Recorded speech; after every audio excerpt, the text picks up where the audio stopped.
들이 함께 즐길 수 있는 음악을 만들고 있다고 하고요. 또 검은고의 전자음악의 기술을 더해서 직관적으로 느끼고 즐길 수 있는 그런 음악을 만들고 싶다고 합니다.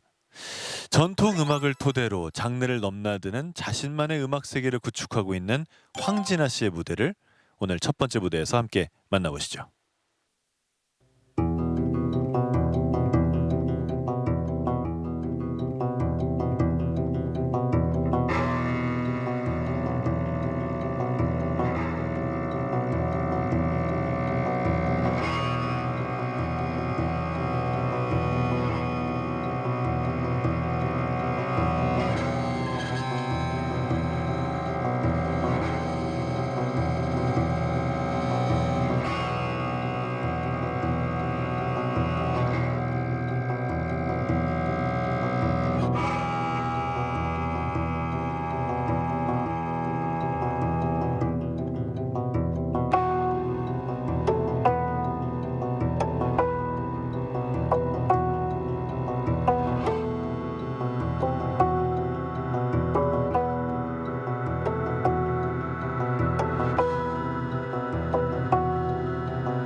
마치 어떤 장면이 떠오를 것 같은 그런 음악이었습니다. 황진아 씨의 숏필름 감상하셨고요. 황진아 씨 직접 만나 뵙겠습니다. 어서 오십시오. 안녕하세요. 네, 안녕하세요. 네.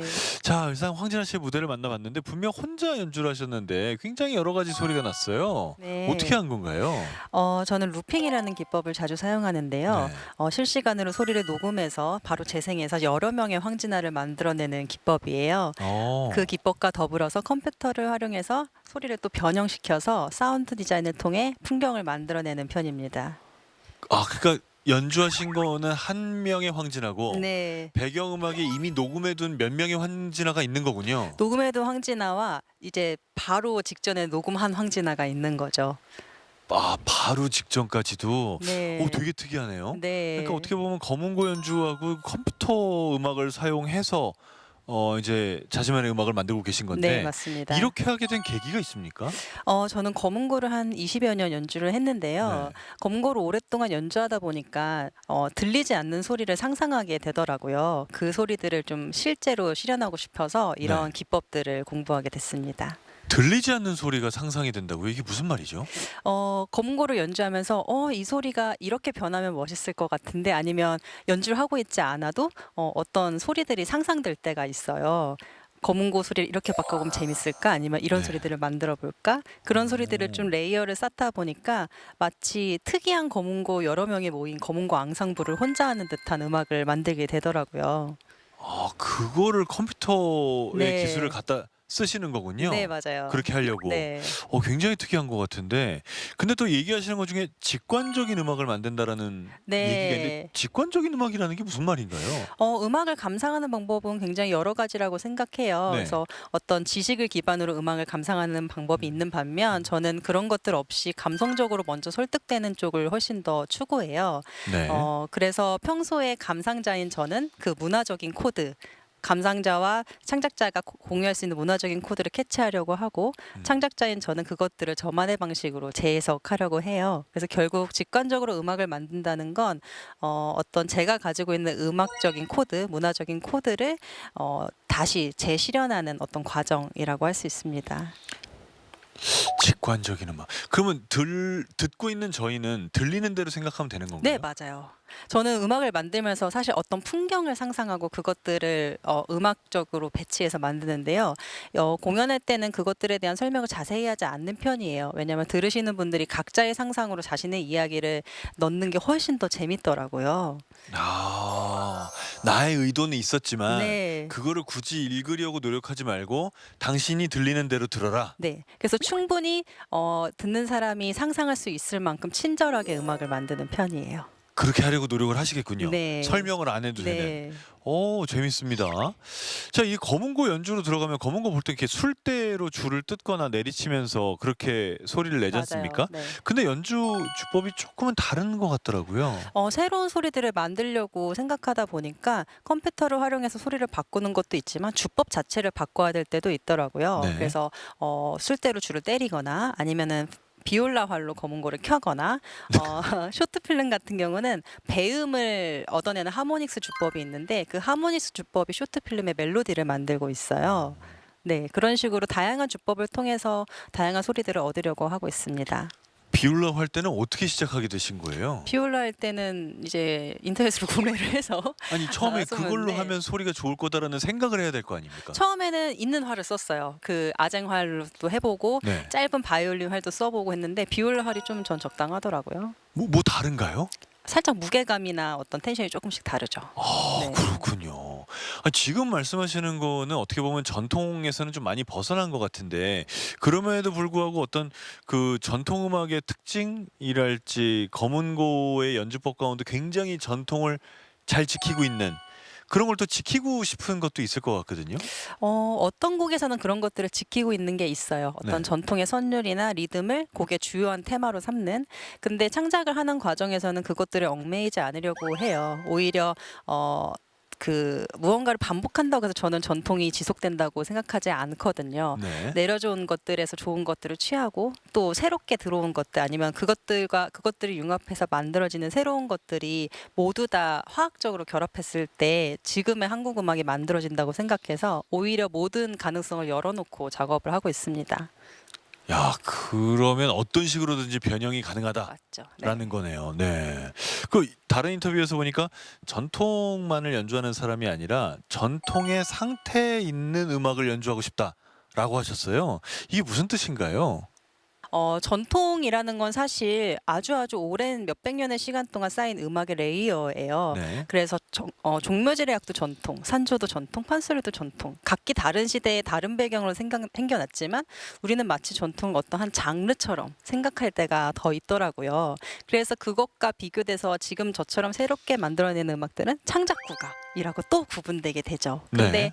사실은 저는 음악이라는 것은 시간을 항상 포함하고 있다고 생각해요. 음악에 전해져 내려오는 건. 그래서 19세기에 만들어진 산조가 지금 전통이 된 것처럼 저의 음악도 후에 전통이 될 수도 있고 아니어도 저는 괜찮다고 생각하는데 그런 식으로 무언가 자연스러운 시간의 흐름 안에 존재하는 음악이라고 생각해서 전통의 상태라고 표현했습니다. 시간의 흐름이다. 네. 그러니까 이건 하나의 장르여서 이렇게 이런 리듬을 써야 되고 이런 악기를 써야 되고 이런 게 아니라 음, 그냥 이렇게 흘러가고 조금씩 변해가는 과정 안에 맞아요. 있다라는 거네요. 네. 좋습니다. 황진아 씨는 중학교 때부터 검은고를 하신 거라고 저는 들었는데 네. 황진아 씨가 생각하는 검은고의 매력은 뭡니까? 검은고는 아까 처음에 MC님 말씀하신 것처럼 현악기이자 타악기인 요소를 가지고 있어요. 그래서 그 요소를 잘 배합했을 때 좋은 소리가 난다는 게 아주 어려운 점이자 매력이죠. 그리고 옥타브도 3옥타브로 쓸 수 있기 때문에 네. 베이스 역할부터 멜로디 그리고 맨 위쪽에 어떤 신경질적인 소리까지 다 구현할 수 있는 악기여서 가능성이 무궁무진하다고 생각합니다. 아니 뭐 말씀하시는 걸로만 봐서는 앞으로 어떤 모습을 보이실지 굉장히 기대가 됩니다. 기대해 주세요. 네. 네. 이번 무대에서는 태평이라는 곡을 들려주신다는데 이게 네. 가곡 태평가하고 관계가 있다면서요? 맞습니다. 가곡 태평가는 가곡이 처음부터 끝까지 교창으로 연주하면 1시간 반 정도의 시간이 소요돼요. 네. 그러면 그 정도의 시간은 듣는 사람도 조금 힘들지만 연주하는 사람도 굉장히 힘들거든요. 아유 그럼요. 근데 마지막에 태평가에서는 모든 힘을 쏟아내요. 그래서 이름이 태평가고 태평한 상황을 노래하지만 그 힘을 쏟아내는 걸 보면 엄청나게 간절하게 태평을 바라는 마음처럼 느껴지거든요. 네. 그래서 저는 태평가의 그 마음을 모티브로 삼아서 태평가의 선율을 따오고 어떤 간절한 마음을 담아서 좀 새롭게 편곡을 해봤어요. 새롭게 네, 태평을 바라는 마음을 아마 느끼실 수 있을 거예요. 태평을 바라는 마음. 네, 우리가 태평하려면 굉장히 노력이 필요하거든요. 그렇죠. 사실 네. 그렇습니다. 네. 네. 알겠습니다. 그럼 이번 무대도 잘 부탁드립니다. 감사합니다. 네. 자, 그럼 황진아 씨의 태평 함께 감상하시겠습니다.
country where traditional and modern cultures coexist. where you can explore spectacular landscapes and nature. Savor the delights of traveling at every turn. Where? Korea, of course. There are some must-visit places in Korea. Ones that appear in every tour guidebook: Hangang River, Gyeongbokgung Palace from the Joseon Dynasty, and Yes, these are essentials, but I want to go somewhere a little different. I don't have to follow the guidebook. For example, filming locations for K-pop music videos or K-dramas and movies. traveling is all about taking it slow. A long walk at your own pace, or even zoning out somewhere quiet. Doesn't it sound relaxing? You travel for the experience, trying something new in a foreign place, de-stressing and making lifetime memories, taking tons of pictures along the way. 70% of the Korean territory is mountainous. Naturally, hiking is a very popular pastime in Korea. Not your kind of activity? Trust me, the view will make the effort worth it. Just catch your breath by the cold stream in the valley. Korea is surrounded by the sea on three sides. From the beach, you can enjoy a wide open view as well as various water activities. But the riverside is great too. There's plenty to see and do. If you're in Korea, you can't miss the night view full of dazzling lights. Yes, even the same place can have a totally different vibe at night. Want to make unforgettable memories? How about traveling to all corners of Korea? Join us next time to explore more about Korean culture.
환영합니다.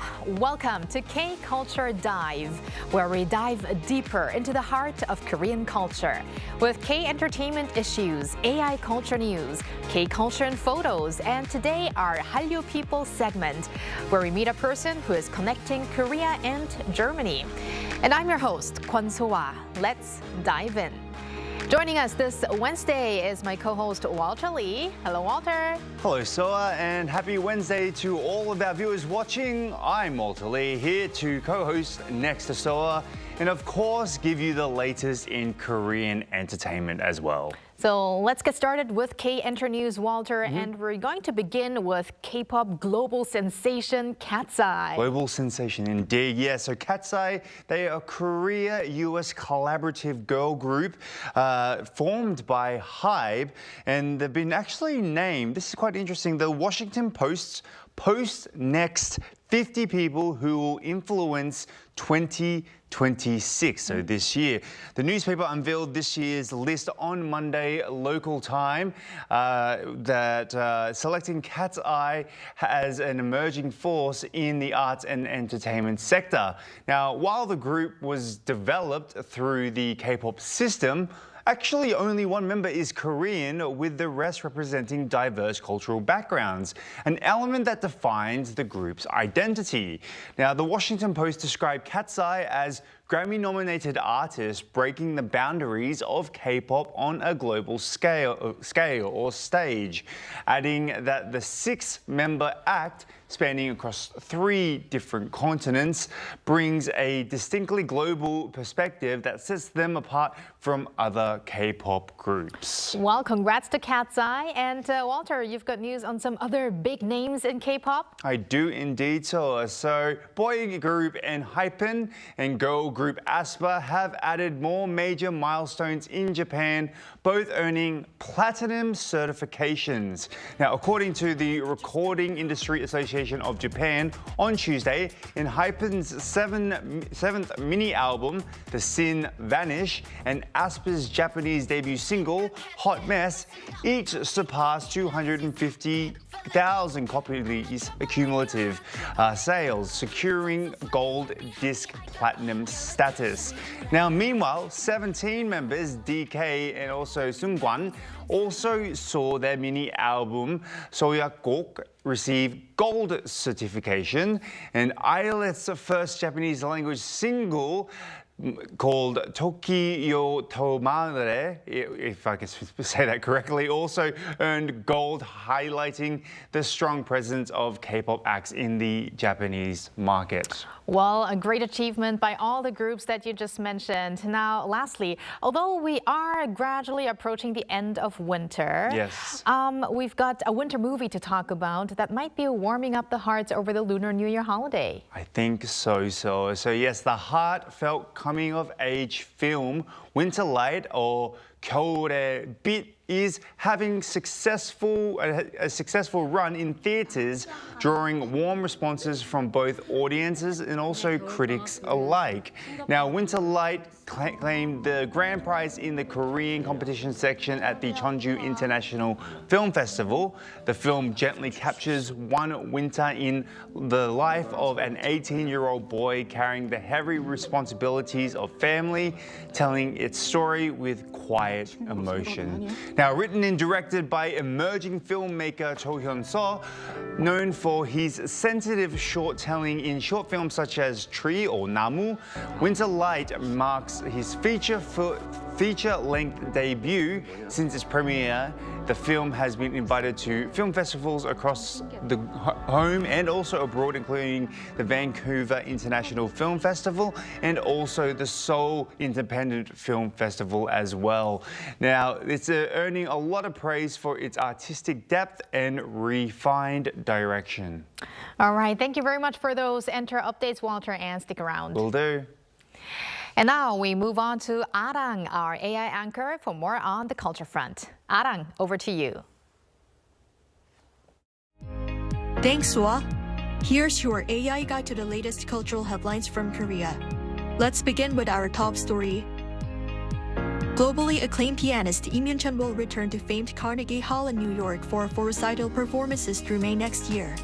The recitals will take place on October 21st and December 14th this year, and on March 24th and May 11th next year. Local time?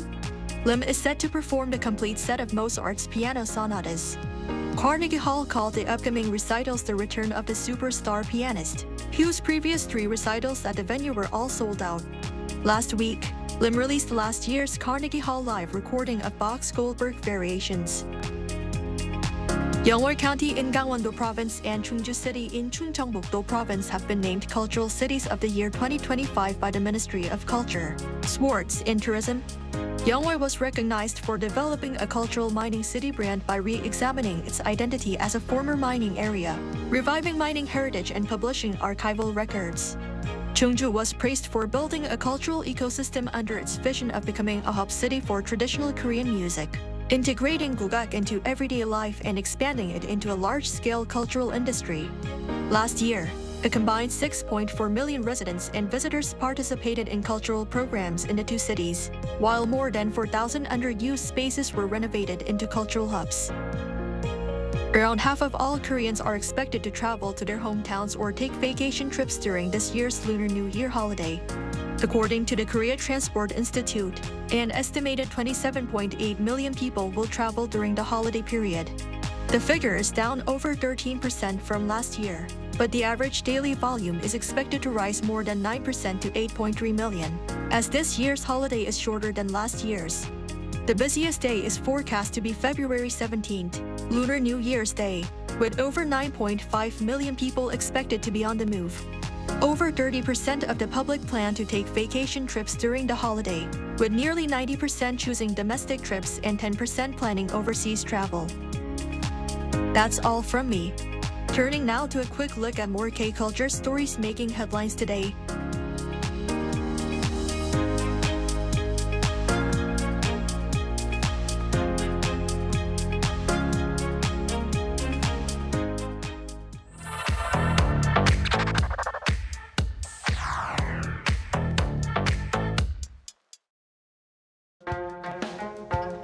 Through a single photo at a time, we take a closer look at culture in Korea. This is K-Culture in Photos. You see the word 공기 on the screen. It's a traditional Korean game. 공기 is played with 5 small stones or plastic pieces, and players toss one into the air, pick up the others in specific patterns, and catch the first stone again. You can play it alone, but it's much more fun with others. Now take a look at this photo. A woman wearing a beautiful hanbok is playing 공기 by herself. And in the next image, we see people enjoying the same game in a painting from centuries ago. That's how long 공기 has been part of everyday life in Korea. It may look like a children's game, but it's actually enjoyed by all ages. Games like taegi-tagi or spinning top or 팽이치기 in Korean also come to mind, especially during the holidays. Recently, traditional games such as 공기 have gained renewed attention, even being reviewed for cultural heritage value. It has gone viral online thanks in part to global interest sparked by Squid Game. And of course, no holiday gathering is complete without yunori, a board game families usually play together. This Lunar New Year holiday, why not bring one of these traditional games back into your home? What kind of moment do you think is this? Young girls in colorful hanbok are gathered in a school gym, bowing gently and deeply, almost like a traditional greeting. Recently, a very special graduation ceremony took place at a girls' high school in Seoul. At Dongmyeong Girls' High School in Eunpyeonggu District, all 269 graduates came together for the school's 102nd graduation ceremony. And instead of a typical ceremony, the school held a graduation inspired by Korea's traditional coming-of-age ritual. This hanbok graduation has been part of the school's tradition since 2003, marking the transition into adulthood. One of the most touching moments came when the students bowed 4 times to their parents, and many parents were seen wiping away tears. And then in the next photo, we see a familiar scene. The same students smiling brightly, taking selfies with the other students or friends, and holding their diplomas.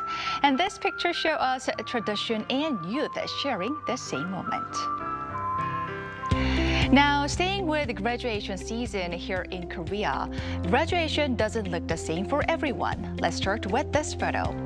Elementary school students, still very young and cute, are celebrating their graduation. After 6 years of school, they are getting ready to become middle schoolers. They wear graduation gowns and toss their caps into the air, and they are also taking a selfie with their homeroom teacher. In the next images, we see very different scenes. At Suwon Women's University, students stand in a wide circle on the grass, stepping forward together, reaching out and throwing their caps at the same time. The moment feels light, joyful, and full of freedom. Then there's Seongkyungwan University's traditional ceremony known as 고유래, a unique ritual that reflects the school's long history. And finally, two deeply moving scenes. Adult learners graduating later in life, many of them in tears. And a high school graduation where students and teachers face each other and bowing with respect. Different ages, different forms, but each graduation marks the same thing, a meaningful step forward. Now let's take a look at this. At first glance, this photo looks almost unreal. A smooth, flat cloud floating in the sky shaped like a UFO. On January 31st, this unusual cloud was spotted over the eastern part of Gangwon-do State near Seoraksan National Park. The sky was clear with almost no other clouds except for this one. And according to the Korean Meteorological Administration, this is known as a lenticular cloud. It forms when strong winds flow over mountain ranges, causing air to rise, cool, and create a cloud that holds its sharp shape. And because of its unique appearance, people shared photos online joking about UFO sightings and calling it a perfect cloud.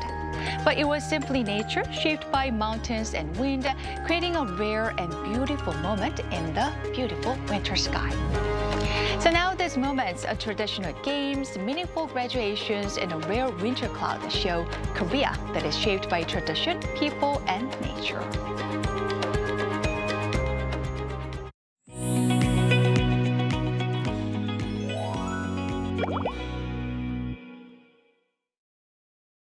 In recent years, German society's interest in Korean culture has gone well beyond K-dramas and K-pop.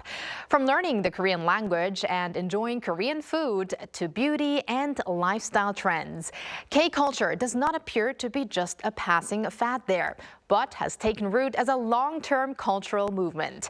Today, we're joined by someone who is experiencing this shift up close and who is at the forefront of economic and cultural exchange between Korea and Germany.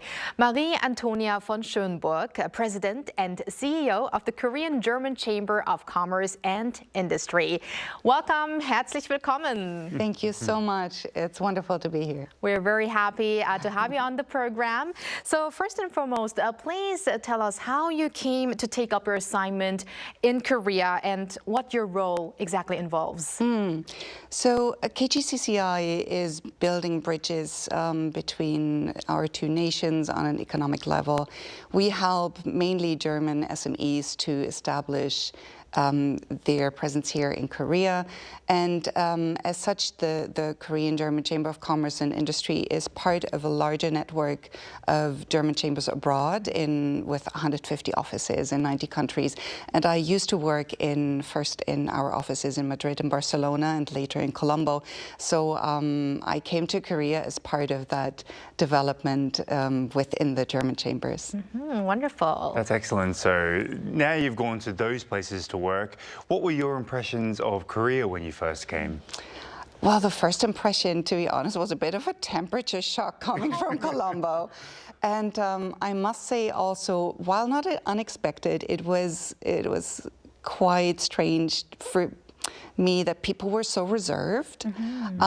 However, I learned very quickly that reservedness is really a sort of honoring, respectful and very caring, actually. And I received so much support from my colleagues in my first weeks, and still after 10 months. So I'm really grateful. The warmth is in a different layer, let's say.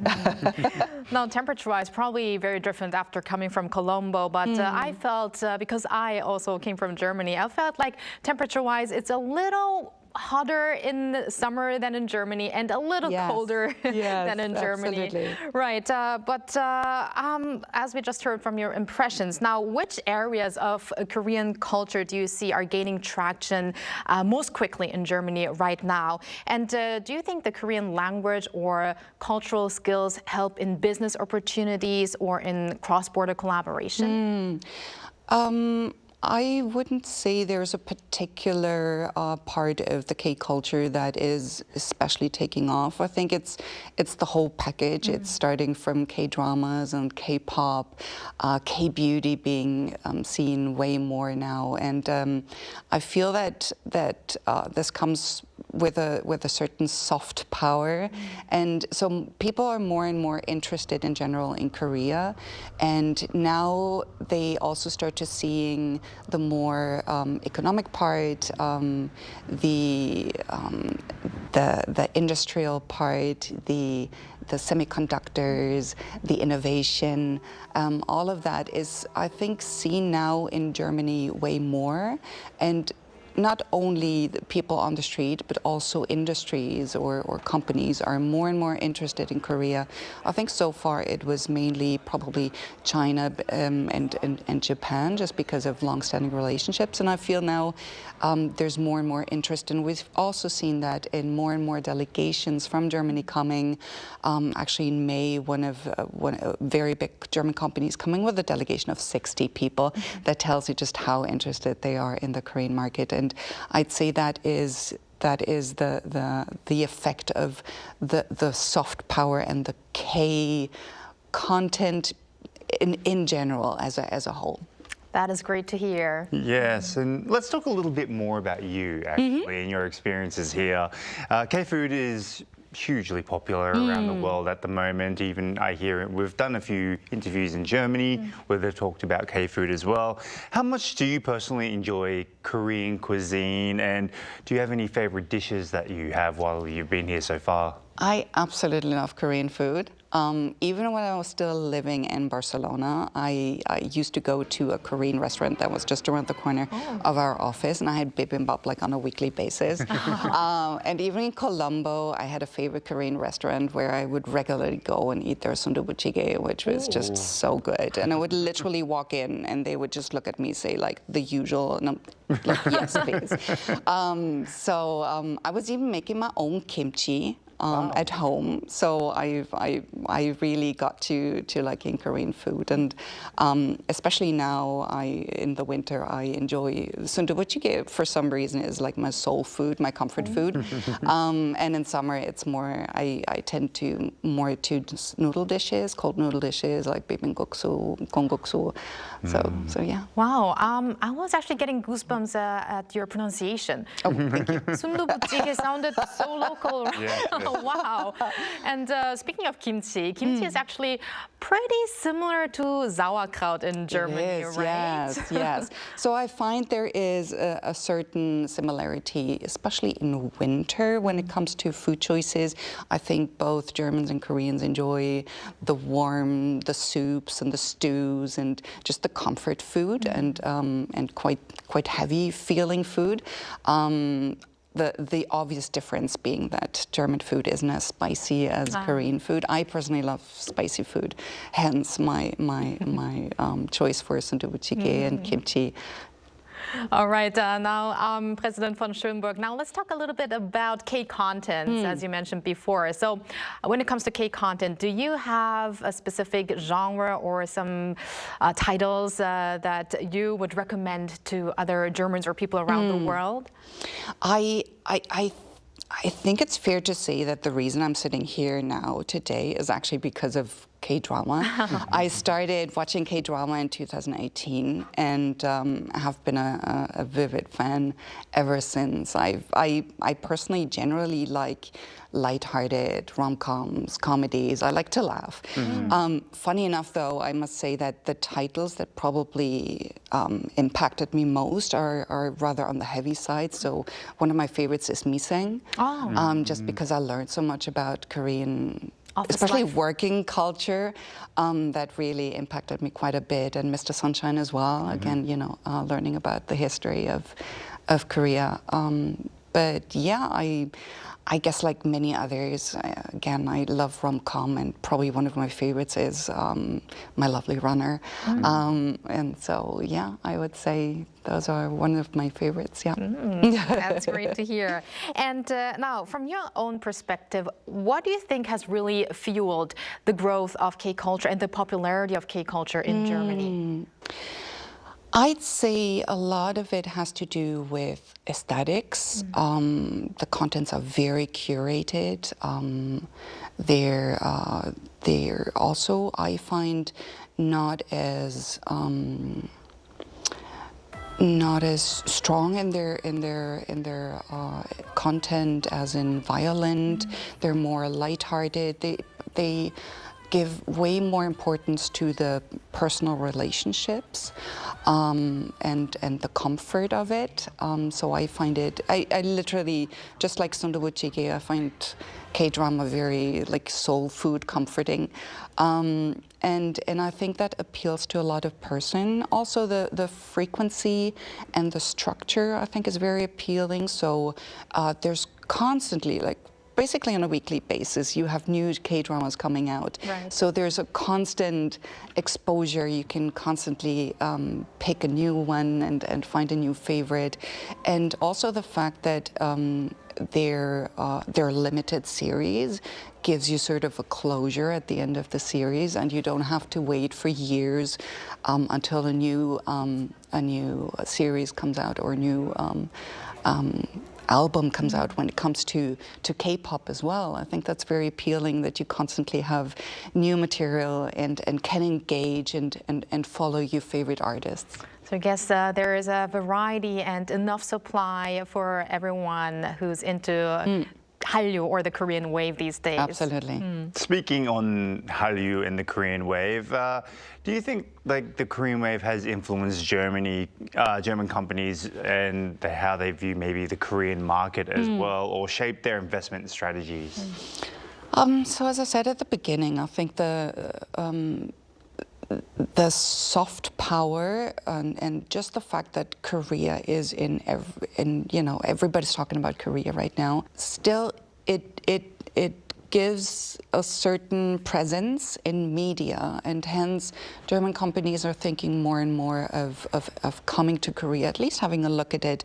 And what they see is an incredible, innovative country, very fast-paced, very fast scaling from idea to product, final product, and German companies really value this, and especially I see a trend in R&D, where again the fast pace of the Korean market is very interesting, and also where the incredible Korean talent really helps for German companies to invest here. And just literally 2 days ago, I was talking to a company that had started to grow their R&D department and are now more than 30 people, and with interest in growing it more, just because it's such a great collaboration, such a good fit between sort of German engineering and the Korean bali culture.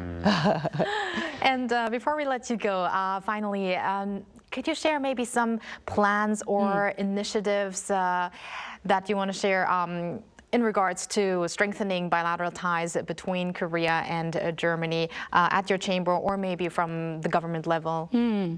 So we have, I think, 3 focuses. One is people, one is innovation, and one is sustainability. When it comes to people, for 10 years now, we've been having a program called Ausbildung. It's dual vocational training. And we're helping create the technical talent that German companies need here in collaboration with those German companies to kind of foster, again, sustainability in their presence here in Korea. When it comes to innovation, we're working more and more closely with startups. Again, the topic AI, the topic robotics, the topic of smart living is something where Korea and Germany can work very well together, and we're seeing it again in delegations coming to Korea being very interested in the topics. And then we have sustainability. We are representing the Korean-German Energy Partnership. We're actually the secretariat here in Korea. And so we're regularly organizing events that have to do with renewable energies, that have to do with hydrogen, green steel, et cetera, et cetera. Two projects that I'm personally really looking forward to is one on the 13th of June, our CSR. It's called Guided Walks, Guided Walkers, and we are matching German companies and with visually impaired people, so I should say representatives of German companies with visually impaired people, and having a beautiful time together with them, supporting their efforts. So we're really excited about that. And then last but not least, it's the APK, the Asia Pacific Conference. It is the biggest platform on a global scale for German companies in the region, in the Asia Pacific region. And we're expecting anything between 800 and 1,000 representatives here in Korea. It's an event that's been going on for 40 years. It's every 2 years. And for the second time, Korea is hosting and will be the organizers, and looking forward to having really an exchange on a very high level with CEOs flying in from Germany and all around the region, and our Minister of Economic Affairs and Energy will be here, possibly also the Chancellor. So it's really on a very high level, and it will give Korea a wonderful platform to present itself as the innovation hub, as a partner for Germany, long-term, rule-based, and with a lot of, fit between our two economies. So much to look out for in terms of collaboration and cooperation between Korea and Germany, and I guess culture plays a big role in that as well. So thank you very much, President von Schönburg, for your time today, and especially your role in bridging Korea and Germany, Germany and Korea. Thank you very much. My pleasure. Thank you so much for the invitation. Vielen Dank. Vielen Dank. 감사합니다. 감사합니다. And thank you, Walter, as always. We're going to have you back here soon. I'll see you very soon. Thanks for watching and your interest in everything K-culture. Please tune in again tomorrow, 2 p.m. Korea time. Keep diving.